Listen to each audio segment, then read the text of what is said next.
ये प्यारी संगत सभी का जय सदाराम। जय जय ईश्वर। श्री गणेशाय नमः। आश्रो शिवशंकर महादेव जो धुनि वारो सहाय।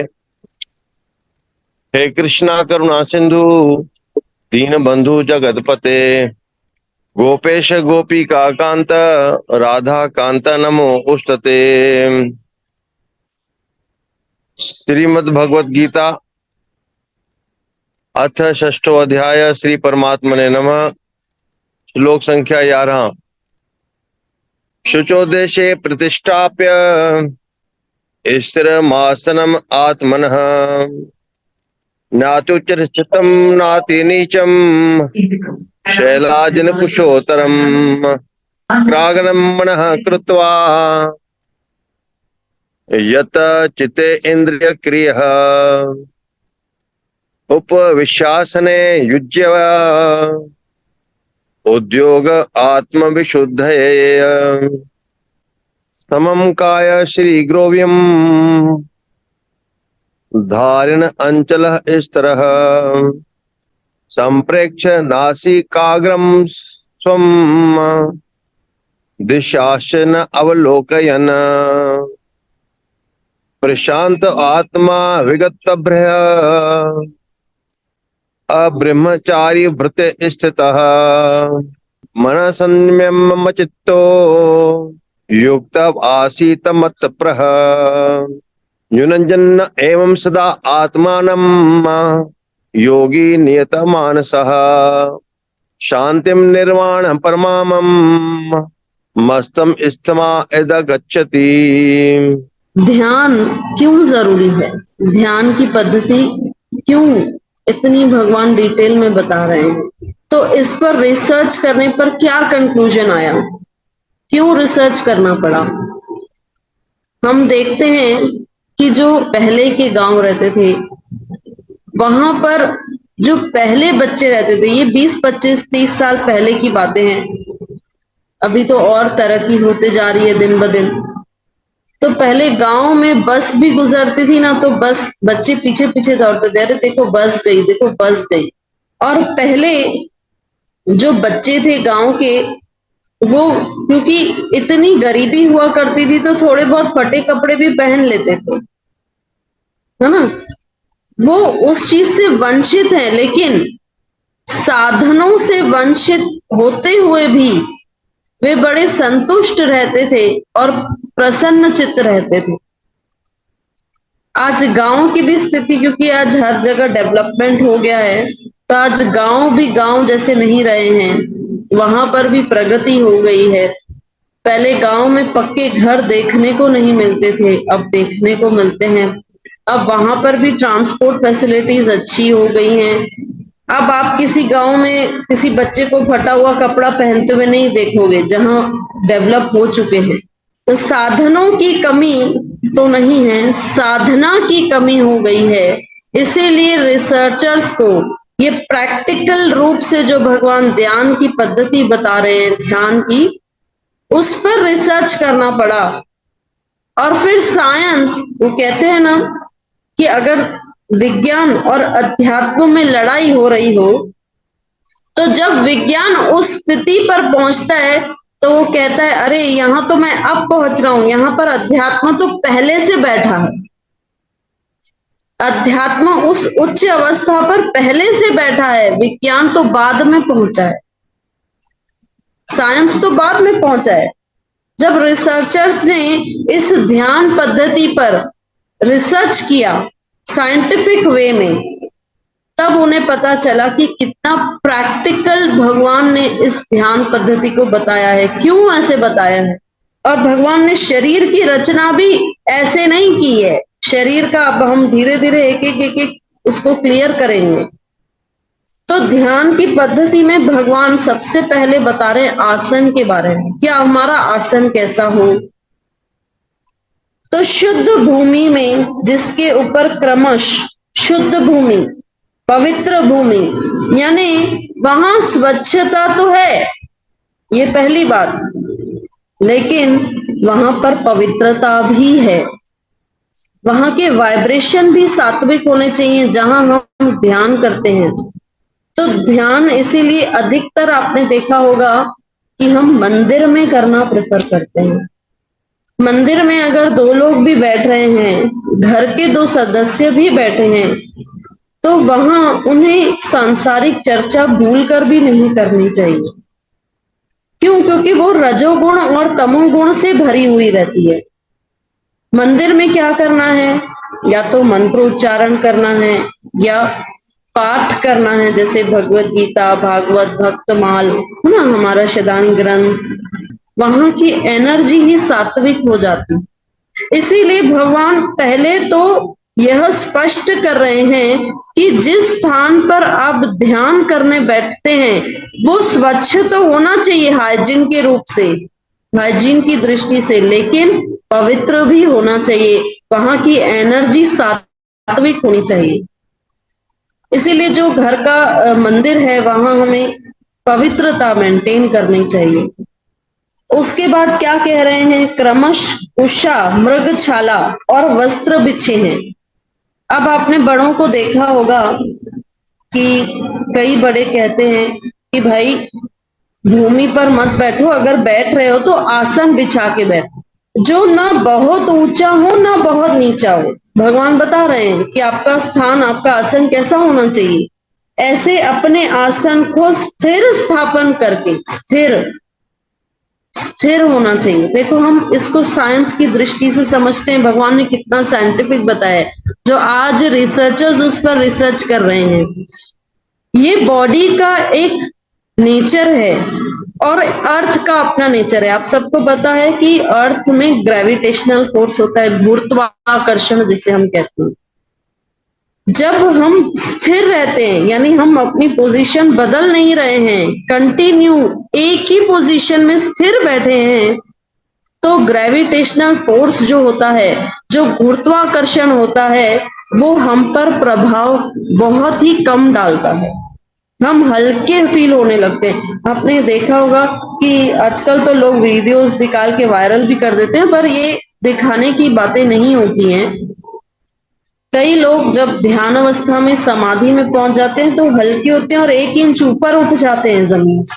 दूसरा जो भगवान बता रहे हैं, मृगछाला, रेशमी वस्त्र, ये सब इलेक्ट्रिसिटी के बैड कंडक्टर हैं। मतलब इनसे जो इलेक्ट्रिसिटी है वो पास नहीं हो सकती, जो ऊर्जा है वो ट्रांसफर नहीं हो सकती।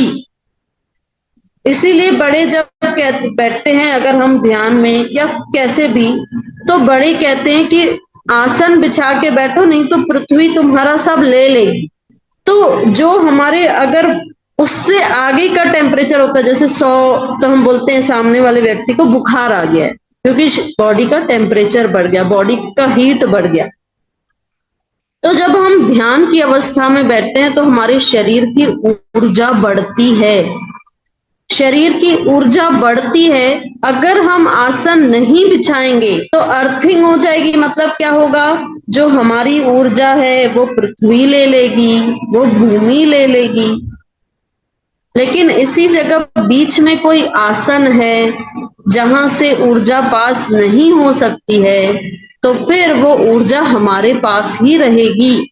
उस आसन पर बैठकर चित्त और इंद्रियों की क्रियाओं को वश में रखते हुए मन को एकाग्र करके अंतकरण की शुद्धि के लिए योग का अभ्यास करें। अंतकरण की शुद्धि के लिए, दिखावे के लिए नहीं। हम तो जब इसका अर्थ बहुत ही डिटेल में समझ रहे थे तो हमें बहुत ही गर्व हो रहा था कि हम ऐसी दरबार से जुड़े हैं जहां सारे संत सच्चे हैं, जिन्होंने, आप धोणेश्वर मूवी में ही देख लो कि कहीं कोई दिखावा नहीं है, पहली बात। और जो हमारा ध्यान पद्धति है, जो सदगुरु ने हमें नाम दीक्षा दी है, वो भी सेम टू सेम है।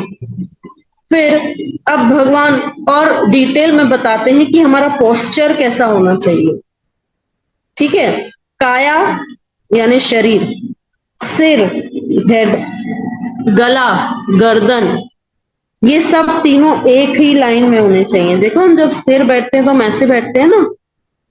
अच्छा, अब इस पर भी साइंस ने रिसर्च किया, क्यों इसी पोजीशन में ध्यान होना चाहिए, क्यों कोई और पोजीशन में हम ध्यान नहीं कर सकते। तो साइंस ने जब रिसर्च किया तो पता चला कि जब हम स्ट्रेट बैठते हैं, बैकबोन हमारा स्ट्रेट होता है, हमारा सिर, हमारी गर्दन, हमारा बैक जब एक ही लाइन में आता है, तब ब्लड, जब उसको ब्रेन को सबसे ज्यादा अच्छे से ब्लड सप्लाई मिलता है। आगे क्या कह रहे हैं? स्थिर होकर, अचल धारण करके स्थिर होकर, देखो बार बार हम हिलेंगे, है ना, बार बार ऐसे इधर उधर देखेंगे तो क्या हमारा ध्यान लगेगा? नहीं। जब हम स्थिर हो जाएंगे, स्पेशली जो सुखासन होता है, सुखासन से हमारी ऊर्जा हमारे पास ही रहती है। तो सुखासन, अर्ध पद्मासन, पद्मासन, चक्रासन, ये कुछ ऐसे आसन हैं जो ध्यान के लिए लगाए जाते हैं। तो अगर हम इस आसन में ध्यान करते हैं तो हमारी ऊर्जा हमारे पास ही रहती है। देखो भगवान कितने साइंटिफिक वे से हमारे शरीर का उन्होंने शेप दिया है। हो सकता था भगवान सिर का शेप ऐसे ट्रायंगल दे देते, गोल ही क्यों दिया? कभी किसने विचार किया है?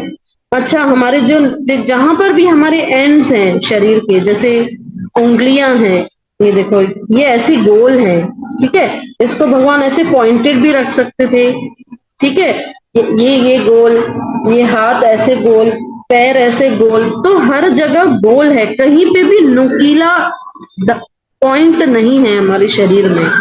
क्यों नहीं है?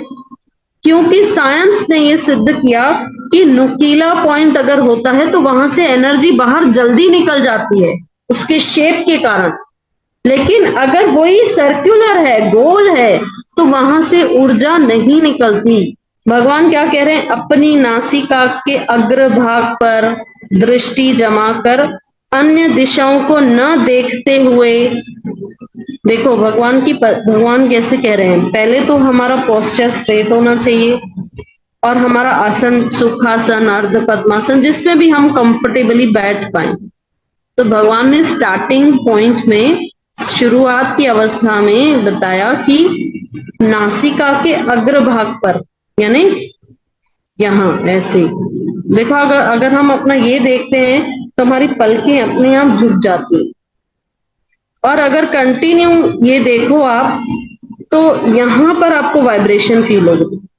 ये यहाँ स्ट्रेस आता है, वाइब्रेशंस आते हैं। ये कौन सा चक्र है जहां हम धोनी साहब का टीका लगाते हैं? ये आज्ञा चक्र है। तो आज्ञा चक्र, यहाँ पर वाइब्रेशंस आते हैं, और यह जो पोजीशन है ये हमारे इष्ट का होता है, हमारे सदगुरु का होता है। तो ध्यान कहाँ पर होना चाहिए हमारा? यहाँ ध्यान लगाना है। तो वो धीरे धीरे ऊपर की ओर बढ़ता है सहस्त्रार चक्र तक। वो तो बहुत आगे की स्टेज है, जब ये एक्टिवेट होता है तब। पहले तो यहाँ तक तो आए। तो जो देखो संतों ने भी हमारी जो पद्धति है नाम जप की, ये वही है। हमारी एनर्जी हम नीचे से ऊपर की ओर लाते हैं। जो ध्यान कर रहा है वो हमें आईब्रोज के बीच में जो आज्ञा चक्र है वहां करना है।